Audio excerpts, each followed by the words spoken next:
Selamat pagi anak-anak kelas 3 yang ada di rumah. Apa kabar hari ini? Ibu harap kalian tetap dalam keadaan yang sehat. Baik, pada pagi hari ini kita akan memulai pembelajaran kita, yaitu mata pelajaran bahasa Indonesia.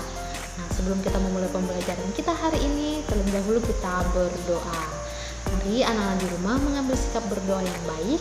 Lipat tangan, tutup mata, kita berdoa. Dalam nama Bapa dan Putra dan Roh Kudus, amin. Terima kasih Tuhan Yesus yang baik, kami naikkan kepadamu oleh karena kebaikan-Mu yang tetap Engkau nyatakan di dalam kehidupan kami. Terima kasih Tuhan Yesus yang baik untuk penyertaan-Mu. Kami masih diberi kesempatan untuk bisa mengikuti kegiatan pembelajaran pada saat ini. Berkati bimbing kami dari awal pembelajaran kami hingga selesainya. Ini doa kami ya Tuhan, di dalam nama Tuhan Yesus kami berdoa kepadamu. Amin. Dalam nama Bapa dan Putra dan Roh Kudus. Amin.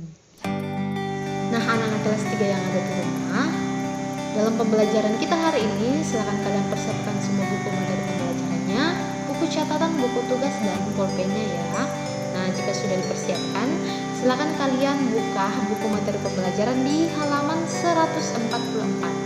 Halaman 144. Nah, dalam pembelajaran kita kemarin ya, kita sudah membahas tentang dongeng yang bersifat fabel ya, dongeng fabel. Nah, hari ini kita masih membahas tentang fabel. Nah, kalian masih ingat ya apa yang dimaksud dengan dongeng itu? Dongeng adalah cerita yang tidak benar-benar terjadi. Nah, coba perhatikan di situ ya, di halaman 144. Selain dalam bentuk paragraf, kita juga dapat menceritakan dongeng dalam bentuk gambar. Nah, coba perhatikan di situ di halaman 144. Nah, di sini terdapat sebuah rangkaian gambar ya, rangkaian cerita berdasarkan gambar. Di sini ada cerita balas budi harimau diceritakan dalam bentuk gambar. Misalnya gambar A, gambar B, gambar C, dan gambar D. Nah, dari gambar-gambar ini merupakan rangkaian cerita yang dijadikan gambar. Dari rangkaian cerita yang dijadikan gambar dapat disebut juga sebagai cerita bergambar. Nah, dari rangkaian gambar yang ada atau cerita berdasarkan gambar, kita bisa menemukan pesan ya, pesan moral yang bisa kita pelajari ya dari sebuah cerita bergambar. Misalnya di sini ada cerita bergambar yaitu balas budi harimau.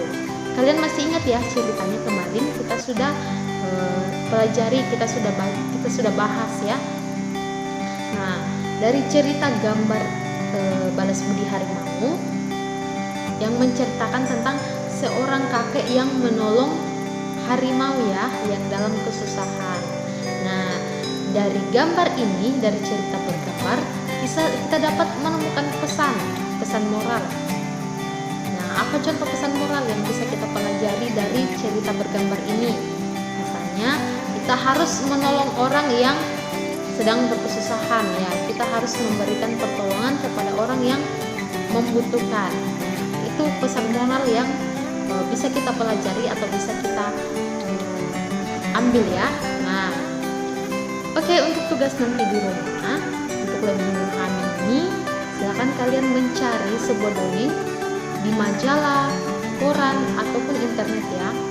Nah, kemudian jika sudah ditemukan, nanti kalian gunting, kemudian tempelkan pada koran. Misalnya ibu berikan sebuah contoh, misalnya dongeng fabel yaitu ulat yang sombong. Nah, dari gambar tersebut bisa diceritakan bahwa dalam cerita dongeng ini menceritakan tentang dua ulat, yaitu Pintu dan Tupi. Nah, Pintu ini memiliki sikap yang baik, ramah, sedangkan Tupi memiliki sifat yang sombong. Nah, Tupi ini selalu meremehkan hewan lainnya. Tupi selalu menjelekkan hewan lainnya. Tupi sangat memiliki sifat yang angkuh. Jadi dari cerita dongeng ini pesan yang bisa kita pelajari, pesan yang kita bisa ambil adalah kita tidak boleh sombong dan jangan pernah meremehkan orang lain. Nah, jadi itu ya contohnya, nanti kamu buat dalam bentuk video, kemudian dikirimkan seperti tugas biasanya. Batas waktu tugas ini dikirimkan sampai tanggal 5 Oktober. Jadi nanti kamu kerja mulai sekarang ya, nanti dikumpulkan pada tanggal 5 Oktober. Nah, oke, itu ya yang menjadi pembelajaran kita hari ini tentang menemukan pesan dari dongeng bergambar. Kita tutup pembelajaran kita hari ini dengan doa. Mari anak di rumah mengambil sikap berdoa yang baik, lipat tangan, tutup mata, kita berdoa. Dalam nama Bapa dan Putra dan Roh Kudus, amin. Kami bersyukur ya Tuhan atas pemeliharaan-Mu bagi kami. Kami bersyukur Tuhan sudah menuntun kami, membimbing kami dari awal pembelajaran kami hingga selesainya. Kiranya ya Tuhan, Engkau tetap memberikan kami hikmat agar kami bisa memahami setiap pembelajaran yang kami telah terima saat ini.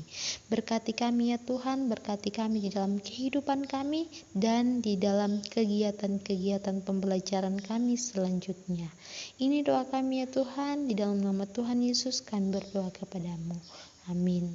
Dalam nama Bapa dan Putra dan Roh Kudus. Amin.